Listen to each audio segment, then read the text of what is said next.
All right, here we are. Are we going to see another aggressive game here, or could we enjoy ourselves a bit more of a passive, long-term PvP?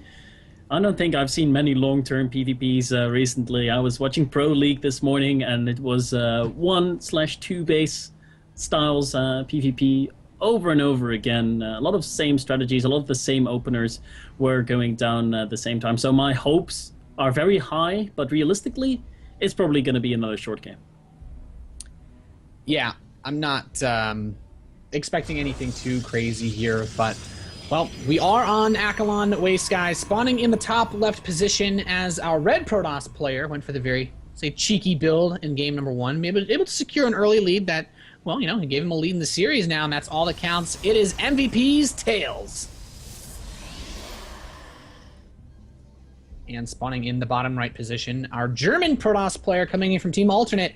He's got to swing things back, or he's going to have to fall to the loser's match. Keep in mind, the winner of this match is going to go on to play Vortex, and the loser will play No Name, but he doesn't want to go there. It is Socke.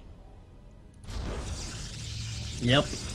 Our German player. How's he going to fare? Will he be able to tie the series up? I'm hoping for it. Going to an ace match, always a pleasant thing to be experiencing. TAiLS is going to be opening normal this time around, does drop the gateway at a standard timing, 12 to 13, and TAiLS has also scouted his base, so he is absolutely sure that he is not getting proxy 2 gated by Socke. This is a map where you could go for that. Your probe arrives slightly late to be able to hit the pylon spot on, but it's still a map where it is possible, and definitely a map where I like to do it, because I'm a cheesy player. Let's face it.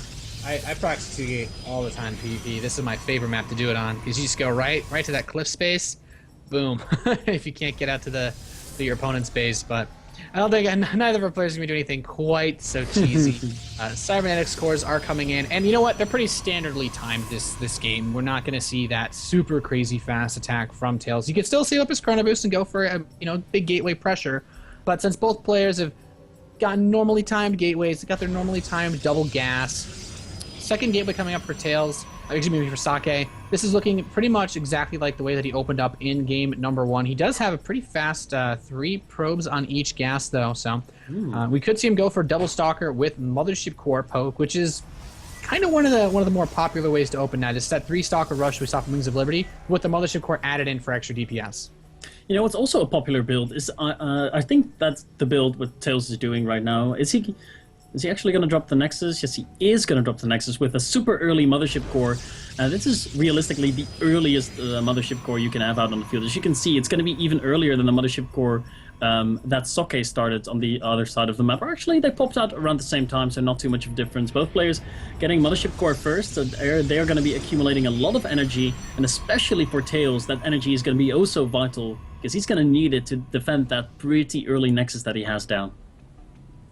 Yeah, quite a greedy play here out of our Korean Protoss player. But Socke, he's moving out with the Stalker, with his Mothership Core. We do have 2 more Stalkers on the way being chrono boosted out, so it is going to be that 3 Stalker rush. I'm curious if he's going to go for a 4th and a 5th Stalker and just go for the uber pressure here. But he could also just work on his warp gate. He could try to expand behind this, get a 3rd gateway. He has quite a few options, and he's going to go for a Stargate behind his pressure. His Stalker already getting up here and firing its laser beams at TAiLS Stalker.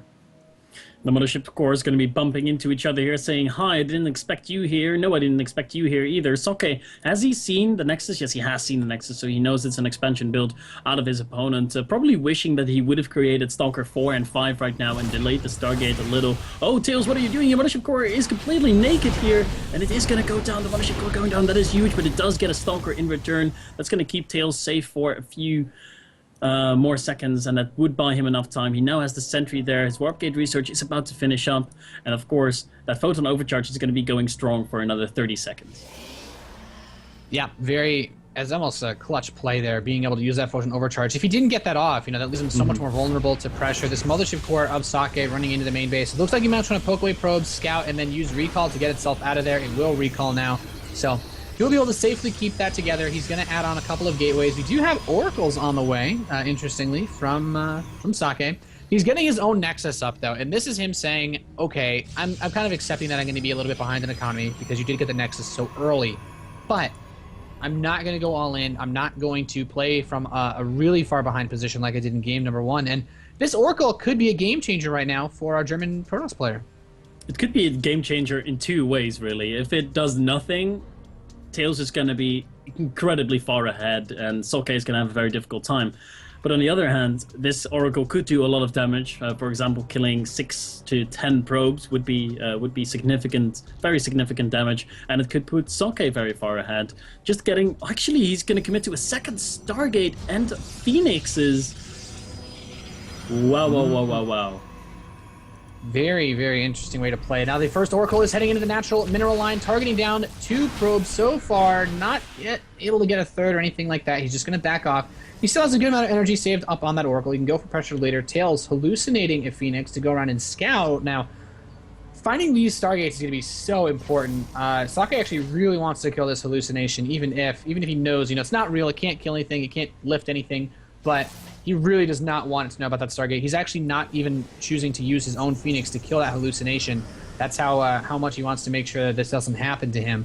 But, it is, you're right, it's very interesting to go for that. The double Phoenix is going to be able to do a lot of lifting here, but look at the army supply difference. TAiLS is coming up with quite a few units towards Socke's natural, and, TAiLS' expansion has already paid off because of how early it is. Socke's has not yet done so.